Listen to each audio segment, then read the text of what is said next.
शरद पवार ने जो ये बात कही है, ये सबसे ज़्यादा जो डिस्टर्ब कर जाएगी कांग्रेस के लिए। और उनका ये है कि उन्होंने प्रधानमंत्री पद से अपने उसकी वजह है कि शरद पवार जी को बीमारी है और कैंसर की बीमारी है, उनकी एज भी ज़्यादा नहीं है और काफ़ी टफ पोजीशन में। दूसरा ये है कि उनको चुनाव में इस बार डाउट भी है। उनका कोई भी बात का विश्वास भी नहीं किया जा सकता।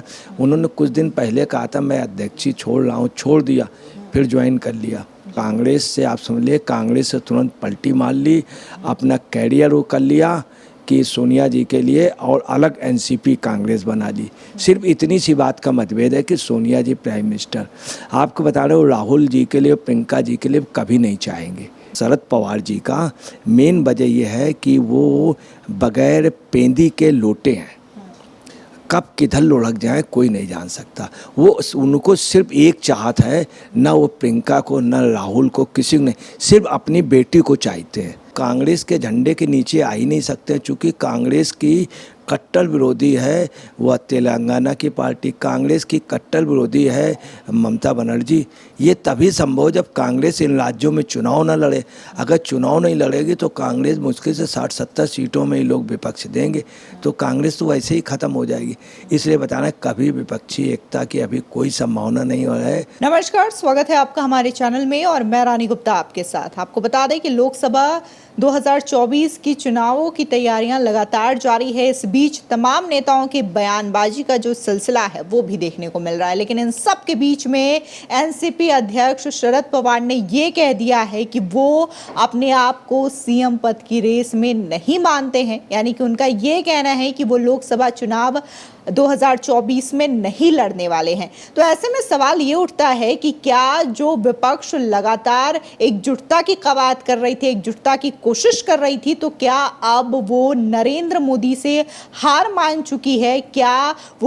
क्या उन्हें लगता है कि एक बार फिर से 2024 में एनडीए की सरकार बनेगी, वो भी पूर्ण बहुमत के साथ, जिसकी वजह से अब विपक्षी एकजुटता में वो दम दिखाई नहीं दे रहा है? तो इस मुद्दे को लेकर के हम चर्चा करने जा रहे हैं और हमारे साथ मौजूद हैं वरिष्ठ पत्रकार अजय जी। राजनीति को काफी करीब से इन्होंने देखा है, तो इस विषय पे ये अपनी राय रखेंगे। सर, स्वागत है आपका। क्या कहेंगे सर, जिस तरीके से शरद पवार ने जो बयान दिया है, इसे कैसे देखते हैं आप? देखिए, शरद पवार ने जो बयान दिया है, शरद पवार की एक आदत है बड़ी सच कहना, दूसरा बहुत प्रैक्टिकल राजनीति है। शरद पवार को कोई राजनीति में ख़त्म नहीं कर पाया। राहुल गांधी ने भी सोचा, उन्होंने भी सोचा, इंदिरा जी ने भी, और राजीव गांधी ने सोचा, सभी को ने इनको डैमेज करने की कोशिश की, मगर हमेशा उभर के आए।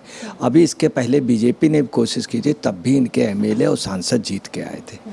आपको बता रहे, शरद पवार ने जो ये बात कही है, ये सबसे ज़्यादा जो डिस्टर्ब कर जाएगी कांग्रेस के लिए। और उनका ये है कि उन्होंने प्रधानमंत्री पद से अपने उसकी वजह है कि शरद पवार जी को बीमारी है और कैंसर की बीमारी है, उनकी एज भी ज़्यादा नहीं है और काफ़ी टफ पोजीशन में। दूसरा ये है कि प्रधानमंत्री में भी देखा जाता आदमी स्वस्थ हो, ज़्यादा चल सके, ज़्यादा दौड़ सकते। वो ज़्यादा चल नहीं सकते, दौड़ नहीं सकते, उठ नहीं सकते, बैठ नहीं सकते। दूसरा यह है कि लोकसभा चुनाव पे लड़ने पे क्या है कि मान लीजिए लोकसभा चुनाव 24 में होगा, उनकी तबीयत कभी ख़राब हो, 25 में फिर चुनाव हो, इसके लिए उन्होंने क्या किया, पहले कह दिया लोकसभा चुनाव। दूसरा यह है कि उनको चुनाव में इस बार डाउट भी है कि फाइट करनी पड़ेगी, मेहनत करनी पड़ेगी, वो राज्यसभा से पहुंच जाएंगे आराम से, इसलिए उनका दूसरा उनका कोई भी बात का विश्वास भी नहीं किया जा सकता। उन्होंने कुछ दिन पहले कहा था मैं अध्यक्षी छोड़ रहा हूँ, छोड़ दिया, फिर ज्वाइन कर लिया। इसके पहले भी कई बार हुआ, उन्होंने कांग्रेस की मीटिंग में कहा कि देश का प्रधानमंत्री होना चाहिए, उसमें सब में तय हुआ कि देश का प्रधानमंत्री जो है उसके लिए सोनिया गांधी के नाम के लिए। इन्होंने क्या किया, शरद पवार उस मीटिंग में बैठे रहे और उस मीटिंग के बाद ही उन्होंने, संगमा जी ने और बिहार के उन्होंने एक मुस्लिम लीडर ने, तीनों ने विरोध कर दिया। बोले सोनिया जी कभी प्रधानमंत्री बन ही नहीं सकती, बनने लायक नहीं है, और अगर ऐसा हुआ तो मैं हट जाऊँ। और उसका रिजल्ट रहा कि उन्होंने कांग्रेस से, आप समझ लिए कांग्रेस से तुरंत पलटी मार ली, अपना कैरियर वो कर लिया कि सोनिया जी के लिए, और अलग एनसीपी कांग्रेस बना ली। सिर्फ इतनी सी बात का मतभेद है कि सोनिया जी प्राइम मिनिस्टर, आपको बता रहे हो, राहुल जी के लिए, प्रियंका जी के लिए कभी नहीं चाहेंगे। कभी भी। वो खुद बनना चाहते थे, अब वो जान गए कि मैं इस लायक नहीं हूँ।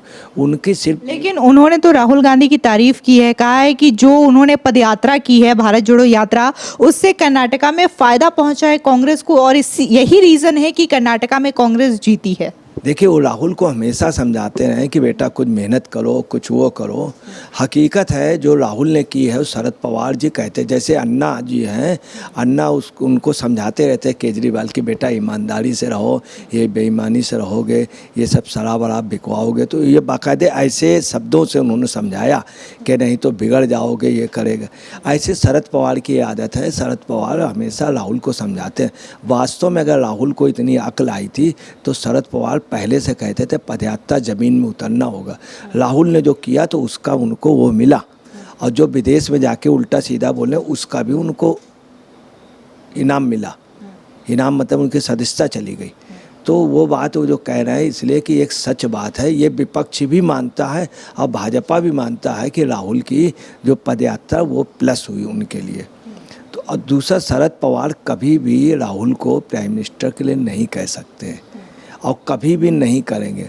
उसकी वजह मैं आपको ऑफ द रिकॉर्ड बता रहा हूँ कि राहुल की या सोनिया जी की प्रधानमंत्री बनने की हिंदुस्तान में कभी भी संभावना नहीं है। ये नोट कर लीजिए, सोनिया जी की कभी भी नहीं। सोनिया जी हिंदुस्तान से 3 बार बनने गई हैं। कलाम साहब के पास भी कलाम साहब ने एक क्वेश्चन कर दिया था, सोनिया जी जवाब नहीं दे पाई थी, वापस आके मनमोहन सिंह को बनाया था। इसके पहले यही पोजीशन राहुल की है, प्रधानमंत्री सांसद बनाते हैं। मैं वो चीज़ नहीं कहना चाहता हूँ कि चार्ज कौन देता है, शपथ कौन दिलाता है, क्योंकि एक ये चीज़ थोड़ा सा वो है, मीडिया के रह करके हम लोगों को अधिकार नहीं कि उस टॉपिक पे बोलें। दूसरा ये है कि राहुल इनका शरद पवार जी का मेन वजह ये है कि वो बगैर पेंदी के लोटे हैं, कब किधर लुढ़क जाए कोई नहीं जान सकता। वो उनको सिर्फ एक चाहत है, ना वो प्रियंका को ना राहुल को किसी को नहीं, सिर्फ अपनी बेटी को चाहते हैं। अभी शरद पवार के भतीजे ने क्या किया, अजीत पवार ने थोड़ा बीजेपी वालों से कांटेक्ट किया, एमएलए उधर जा रहे थे तो शरद पवार की बेटी ने तुरंत जवाब क्या दिया शरद पवार के इशारे से, इस महीने कुछ 2 बहुत बड़ी राजनीतिक वो होगी, एक केंद्र में बदलाव होगा और एक स्टेट में होगा। उनका ये मानना था उनकी बेटी का, मुझे केंद्र में मंत्री बना दिया जाए, अजीत को यहाँ कर दे। सेंट्रल गवर्नमेंट ने क्या किया कि उनकी लड़की को भाव नहीं दिया। आज भी शरद पवार चाहते हैं कि मेरी लड़की को केंद्र में मंत्री बना दिया जाए और बाद में अजीत पवार को प्रदेश में कुछ कर दिया है। दोनों चीज़ें बीजेपी करने को तैयार नहीं। दूसरी बात आपको बताना है कि शरद पवार उन लोगों में हैं कि जैसे रावण के 10 सिर थे, तो याद रखिए शरद पवार के 10 दिमाग हैं। शिवसेना की जो टूटन हुई है उसमें बीजेपी की हिम्मत नहीं थी, इतनी बड़ी टूटन, क्योंकि उनको एक बाकोवर मिल गया था और ये हो गया था, शरद पवार की ओर से कह दिया गया था हम रहेंगे कांग्रेस खेमे में, मत तुम अंदर अंदर ये सब अपना काम लगा लो। एनसीपी के विधायक नहीं टूटे उनको, और जो आज ये पोजीशन हुई है, जो उद्धव ठाकरे की जो पोजीशन हो गई, बाल ठाकरे के प्रभाव से हट गए और आप समझ लीजिए पार्टी से बाहर हो गए और पार्टी सत्ता चली गई, सत्ता से बाहर फेंक दिए गए और उद्धव आज बिल्कुल स्लंप में आ गए। उसकी वजह शरद पवार हैं। शरद पवार का खास आदमी राउत है और राउत के जरिए उन्होंने आज शिवसेना को क्या पोजीशन हुई। और महाराष्ट्र में जो बीजेपी की सरकार बनवाई थी वो शरद पवार ने बनाई थी। ये इसलिए लोकसभा कह रहे हैं कि बीजेपी से इनको बाकोवर मिल जाए, इनकी लड़की को लोकसभा आसानी से जीत जाए। उन्होंने शिवसेना के तो काम लगा ही दिया, अब वो कांग्रेस को भी चाहते हैं और बीजेपी वालों ने इनको बहुत सम्मान दिया था। अभी आपको याद होगा पद्म विभूषण सब वो दिया गया था। इनकी ट्यूनिंग है। इन्होंने क्या किया है कि मोदी के रास्ते से ईंटें हटा दिए। जब ये नहीं करेंगे तो महाराष्ट्र में इतना बड़ा कोई नेता नहीं जो प्रधानमंत्री पद का दावेदार हो, न कांग्रेस में है न ही शिवसेना में है।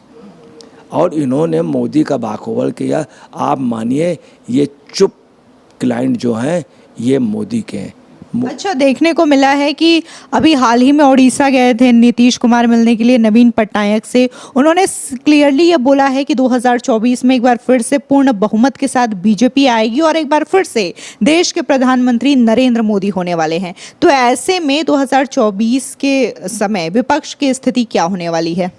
देखिए, मैं आपको बता रहा हूँ, विपक्ष का मतलब ये है कि जो पार्टियां हैं इसमें एक विचारधाराओं की है। विपक्ष का मतलब है कि ये एक दूसरे से बिल्कुल अलग, हर राज्य में दूसरे राज्य से विपक्ष का वो बदल जाता है। एक राज्य में है जैसे तमिलनाडु के लोग हैं तो उनकी कभी भी हरियाणा के लोगों से पटी नहीं सकती है। अब क्या है कि असल में दोनों के भाषाएं अलग थी, दोनों की वो अलग थी। तो आपको बताना है कि यहाँ पे उनके अलग अलग मत हैं, अलग अलग वो हैं। वहाँ के लोग, तमिलनाडु के लोग इतना भगवान को मानते नहीं, यूपी के लोग धर्मभीरू हैं और लोग ज़्यादा धार्मिक हैं। तो आपको बताना कभी पटी नहीं सकती और कांग्रेस के झंडे के नीचे आ ही नहीं सकते, चूँकि कांग्रेस की कट्टर विरोधी है वह तेलंगाना की पार्टी, कांग्रेस की कट्टर विरोधी है ममता बनर्जी। ये तभी संभव जब कांग्रेस इन राज्यों में चुनाव न लड़े। अगर चुनाव नहीं लड़ेगी तो कांग्रेस मुश्किल से 60-70 सीटों में ही लोग विपक्ष देंगे, तो कांग्रेस तो वैसे ही ख़त्म हो जाएगी। इसलिए बताना कभी विपक्षी एकता की अभी कोई संभावना नहीं हो रहा है। मैं आपको बता रहा हूँ कि बहुत से लोग ये मोदी के अंदरूनी वो अभी नीतीश कुमार गए थे, नीतीश कुमार महाराष्ट्र गए थे तो शरद पवार ने इनको समझाया था कि कोई फ़ायदा नहीं है, तुम अपनी बनाओ। तो नीतीश भी इसलिए है कि शायद ये लोग बाद में हमको बना दें। लेकिन शरद पवार ने तो अभी बयान जो दिया उसमें तारीफ की है जी, कह रहे हैं कि हमारी जो कोशिश है वो विपक्ष को एकजुट करना है और नीतीश कुमार भी इसी को लेकर के काम कर रहे हैं। मैं आपको बता रहा हूँ ये सब लोग इसलिए लगे हैं कि विपक्ष में एकता हो, या तो शरद पवार को बना दिया जाए या ममता बनर्जी को बना दिया जाए। जब राहुल की बात आएगी तो ममता बनर्जी कहेंगे ये पप्पू है, लड़का है। तो ये कतई भी कांग्रेस को नहीं बनने दे। कांग्रेस ये भी याद रखेगा विपक्षी पार्टी और भारत की रीढ़ है, हर जगह उसके वोटर हैं, मगर इतने वोटर नहीं कि सांसद जिता के ले हमें। और कुछ भी हो, कांग्रेस जो है ऐसा नहीं कि 300 सीटें पा जाए, कोई प्रश्न ही इस देश में नहीं उठता है। 250 सीटें पा जाए कोई प्रश्न ही नहीं उठता। अगर सारे दल मिलके लड़ेंगे तो कांग्रेस को इतने कम सांसद लड़ने को मिलेंगे कि अपनी सरकार बना ही नहीं सकते। बहुत ज़्यादा हो गया तो 120-25 मिल जाएंगे। और आपको बताना है मोदी की वजह यह है कि मोदी का पर्सनल वेट बहुत ज़्यादा है। हर राज्य में लोग मोदी को चाहते हैं, बीजेपी को नहीं चाहते हैं। आपको बताना है आज नॉर्थ ईस्ट में मोदी वहाँ के नेता हैं। तमिलनाडु में बीजेपी अगर अपने बल पे जीते तो 3 सांसद नहीं जिता पाएगी, मगर आज की डेट में मोदी बड़े नेता हैं। अगर मोदी चाह लें वहाँ पे ठीक से टाइम दे दें तो 7-8 सांसद जीत सकते हैं। इनके पास दूसरी बात, इनके पास संगठन है, बीजेपी के पास आरएसएस इतना सशक्त संगठन है, वो जहाँ भी हारने लगता है तो हर गली में पन्ना प्रमुख करके एक एक असंतुष्ट को संतुष्ट कर लेता है। इसलिए आपको बताना है अभी जो स्थितियाँ लग रही हैं तो ऐसा बिल्कुल नहीं लग रहा कि ये जीत पाएंगे। ये तभी संभव है जब ममता बनर्जी या शरद पवार या इन लोगों में से सब कांग्रेस के इनको अध्यक्ष बना दे। अगर इनको अध्यक्ष बना दिया जाएगा तो ममता बनर्जी के लगभग 80 सांसदों को टिकट मिलेगी, तो कांग्रेस वहाँ ख़त्म हो जाएगी, इन लोगों की हो जाएगी। इसलिए कभी भी संभव नहीं है और कोई प्रश्न ही नहीं उठता है। फिलहाल हमसे जुड़ने के लिए बहुत बहुत धन्यवाद। जिस तरीके से अजय जी का कहना है कि 2024 में स्थिति यही होने वाली है कि विपक्ष में जो समान धारा की बात कही जाती है, एक विचारधारा की बात कही जाती है, वो कभी भी देखने को नहीं मिल सकती है। और यही रीज़न है कि जो तमाम नेता हैं उनकी राय अलग अलग है। हालांकि ये तमाम लोग 2024 में साथ आने की बात तो करते हैं, लेकिन इसके साथ ही बड़ी फूट भी देखने को मिल सकती है। फिलहाल इस खबर को लेकर के आपकी क्या राय है, हमारे कॉमेंट सेक्शन में ज़रूर शेयर करें। धन्यवाद।